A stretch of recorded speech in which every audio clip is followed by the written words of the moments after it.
Good morning everyone. बच्चों, आज हम पढ़ेंगे 9th का गद्य खंड का नेक्स्ट चैप्टर। ठीक है, पिछली वीडियो में हमने पढ़ा था जो इनके लेखक थे हरिशंकर परसाई जी, उनका जीवन परिचय। तो ये प्रेमचंद के फटे जूते, यहाँ पर जो लेखक ने एक प्रकार का ये व्यंग्य किया हुआ है, किसके ऊपर? समाज के ऊपर, हमारा जो सिस्टम है उसके ऊपर कटाक्ष किया है। किसके माध्यम से? प्रेमचंद जी के माध्यम से। तो वे कहते हैं कि प्रेमचंद जी मेरे सामने बैठे हैं, फोटो खिंचवा रहे हैं। ठीक है, तो वे किस तरह से फोटो खिंचा रहे हैं? उनके सिर पर किसी मोटे कपड़े की टोपी है, उन्होंने कुर्ता और धोती पहनी है, कनपट्टी चिपकी है, गालों की हड्डियां उभर चुकी हैं। मतलब एक जैसे गरीब व्यक्ति का जो चेहरा होता है, उसकी गरीब व्यक्ति की जो स्थिति होती है वो प्रेमचंद जी के ऊपर दिखाई दे रही है। तो यहाँ पे लेखक ने बोला है कि प्रेमचंद जी इतने बेमन से फोटो खिंचाने के लिए बैठे हैं जैसे कि उनको कोई जबरदस्ती लेकर आया हो।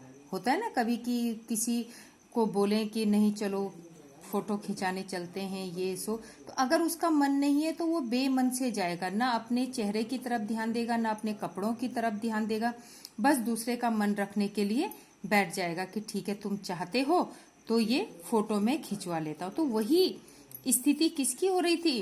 प्रेमचंद जी की।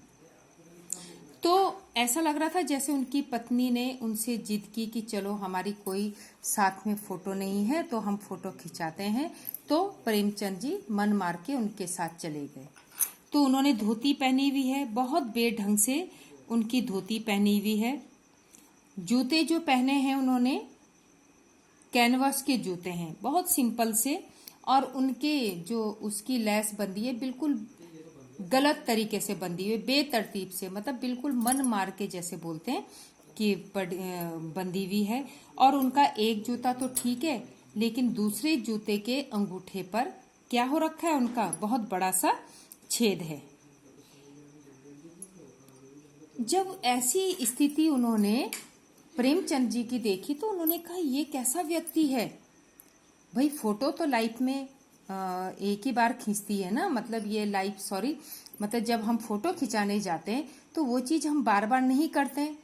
तो एक बार जब हमारी फोटो खींचती तो चाहे हमारे मन के अंदर कितना भी गम क्यों ना हो, हम उसे छिपाकर बनावटी हंसी हंसते हैं। ठीक है, तो उस फोटो को देखकर दूसरों को लगता है कि अरे वाह, ये इंसान कितना खुश है, चाहे उसके भीतर कितने भी दर्द क्यों ना हो। लेकिन यहाँ पर प्रेमचंद जी का ये सीन नहीं था। वे जैसे भीतर से थे वैसे ही वे बाहर दिखाई दे रहे थे, बिल्कुल सुस्त, मन मार के बैठे हुए। तो जब फोटोग्राफर उनको कहता है कि जब रेडी बोलता है तो हर कोई स्माइल करता है, फोटोग्राफर भी खुद कहता है कि स्माइल प्लीज। तो वही बात उन्होंने किसको बोली? इनको कही, प्रेमचंद जी को कही। तो उनकी बात सुनकर वे बहुत अजीब सी, अधूरी सी हंसी हंसे। ठीक है, स्माइल प्लीज जब उन्होंने बोला तो वे बहुत बेमन से हंसे, जिसे देखकर क्या हुआ? लेखक को बहुत ही आश्चर्य हुआ। तो उन्होंने उसकी हंसी ऐसे देखी जैसे वो किसी पर व्यंग्य कर रहे हैं कि मुझे हंसने के लिए बोला जा रहा है, सिस्टम क्या है, लोग दिखावे के लिए क्या क्या करते हैं, मुझे ये चीज पसंद नहीं है। तो हरिशंकर परसाई जी ने बोला कि लोग तो एक फोटो खिंचाने के लिए अपने कपड़ों में खुशबू तक डाल देते हैं, और क्योंकि उनका मानना है कि अगर हम कपड़ों में इत्र छिड़केंगे तो हमारी फोटो से भी खुशबू आएगी। और एक ये व्यक्ति है जो मुस्कुराने में भी कंजूसी कर रहा है। चलो, लेखक कहता है कि चलो जैसे कैसे मैंने उनकी फोटो खींच दी। अब मैं उनकी फोटो खींच तो मैंने दी, लेकिन मैं उनके बारे में बहुत गहराई से सोचने लगा। मैंने कहा, मैंने मन में सोचा कि टोपी 8 आने में मिल जाती है और जूते उस जमाने में भी 5 रुपए से कम क्या मिलते होंगे। जूता हमेशा टोपी से कीमती रहा है। ठीक है, बोलने का मतलब क्या है, इज्जत का प्रतीक क्या है, टोपी। लेकिन टोपी की कीमत कम है और जूते की कीमत अधिक है। तो यहां पर वो कह रहे हैं कि एक जूते पर 2500 टोपियां न्योछावर होती हैं। भाई अगर कोई व्यक्ति दिखावा करता है, उसे बहुत अच्छे जूते पहनने, किसी पार्टी में जा रहा है, जूते पहनने हैं, तो वो अगर कोई उनको कहे कि ठीक है तुम अपनी टोपी बेच दो और मैं तुम्हें जूता देता हूं, तो एक क्या इंसान अपनी 10 टोपियां बेचने को तैयार हो जाता है। कहने का मतलब क्या है कि इंसान अपना ईमान, धर्म, ईमानदारी सब कुछ दांव पर लगा सकता है। किसके लिए?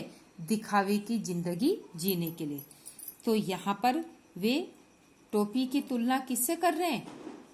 जूते से कर रहे हैं, जिसकी कीमत बहुत ज्यादा है। और आज के समय में भी टोपी की कीमत कुछ नहीं है और जूते की कीमत बहुत ही अधिक है। ठीक है, जिसका कोई मान सम्मान नहीं है। लेकिन जो ये मेरे सामने व्यक्ति बैठा है, कौन? प्रेमचंद जी। वह लेखक कहते हैं कि मेरे सामने जो ये व्यक्ति बैठा है, इसने कभी दिखावे का जीवन नहीं जिया। ये जैसे भीतर है वैसे ही बाहर दिखाई दे रहा है। इसके सामने बहुत बड़ी बड़ी मुसीबतें आई। ठीक है, सामाजिक रूढ़िवादिता आई और भी कई ऐसे कुप्रथाएं हैं जो हमारे समाज को खोखला कर रही हैं। तो लेखक कहता है कि शायद इस व्यक्ति का जो ये जूता है, एक जूता जो अंगूठे से फटा है, वो कैसे फटता है? चल के नहीं फटता। जब इंसान चलता ज्यादा है तो उस इंसान के जूते का क्या फटेगा? तलवा। लेकिन अगर कोई किसी चीज को ठोकर मार के आगे बढ़ता है तो उससे जूते का तलवा तो बहुत अच्छा रहता है, लेकिन क्या फट जाता है? अंगूठा। तो यही प्रेमचंद जी के साथ हुआ है। प्रेमचंद जी ने जो है किसी भी अन्याय को, अपमान को सहन नहीं किया, किसी भी रूढ़िवादिता को अपनाया नहीं। उन्होंने उसे ठोकर मारकर साफ करने की कोशिश की। लेखक कह रहा है कि अगर प्रेमचंद जी चाहते तो वे, भाई जैसे हमारे आगे पहाड़ है, पहाड़ के किनारे से भी रास्ता जाता है। कोई जरूरी नहीं है कि हम पहाड़ को ही तोड़ के आगे बढ़ेंगे। लेकिन यहाँ पर प्रेमचंद जी ने क्या किया? कोई दूसरा रास्ता नहीं अपनाया। उन्होंने अपने पैर के ठोकर से अपने आगे रास्ते में आने वाली चट्टान को हटाने की कोशिश की, जिसमें उनका यह जूता फट गया। लेकिन फिर भी वे खुश हैं। कैसे? क्योंकि उस जूते का तलवा बहुत अच्छा है। अब यहाँ पर एक आम इंसान की बात बताई है जूते के माध्यम से। आम इंसान क्या करता है? उसका जूता ऊपर से बहुत नया लगता है, बहुत अच्छा लगता है, लेकिन उसका तलवा पूरा घिस चुका होता है और जब वो सड़क में चलता है तो वो जूता उसे बहुत तकलीफ देता है। लेकिन फिर भी इंसान उसी जूते के साथ आगे बढ़ता है। ये क्या चीज है? दिखावा। हमारे घर के भीतर चाहे हमारे लिए खाने के लिए कुछ नहीं है, हम कितनी परेशानियों में जी रहे हैं, लेकिन जब हम समाज में बाहर निकलते हैं तो हम लोगों को ये दिखाते हैं कि देखो मेरा जीवन बहुत अच्छा है और मैं बहुत सुखी जीवन जी रहा हूँ। ये जूते के माध्यम से कैसे पता लगा कि अगर हमारे जूते की ऊपरी परत अच्छी है तो हम दुनिया को दिखा रहे हैं कि हमारा जीवन बहुत अच्छा है, लेकिन हकीकत क्या है हमारे जूते की? उसके नीचे का तलवा बिल्कुल घिस चुका है, अर्थात भीतर से इंसान बिल्कुल खोखला हो चुका है। सिर्फ बाहरी दिखावे के लिए वह जबरदस्ती मुस्कुराता है, हंसता है। तो इस तरह से उन्होंने क्या किया है? प्रेमचंद के जूते पर व्यंग्य कसा है कि प्रेमचंद जी ने कभी मुसीबतों से समझौता नहीं किया। उन्होंने उसे समाप्त करने की कोशिश की और उसे ठोकर मारकर आगे वे बढ़ते गए। ठीक,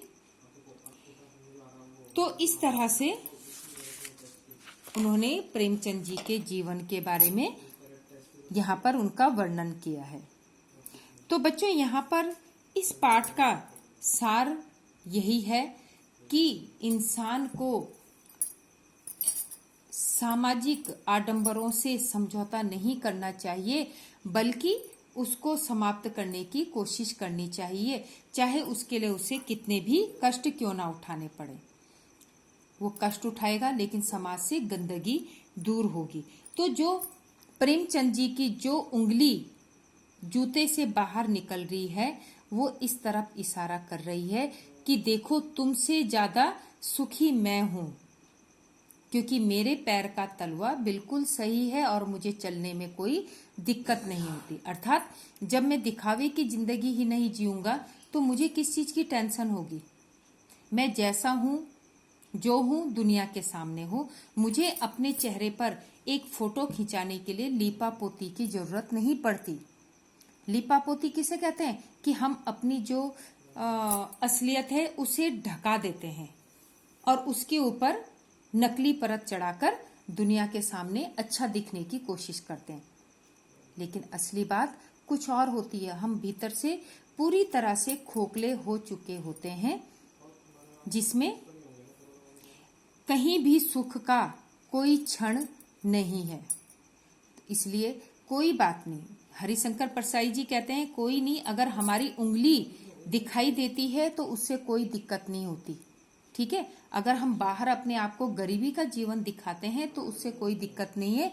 लेकिन अगर हम जानबूझकर अच्छा बनने की कोशिश करते हैं, जो हमारे पास नहीं है, हम धनवान दिखने की कोशिश करते हैं, तो वो हमारे लिए ही आगे समस्याएं खड़ी करता है।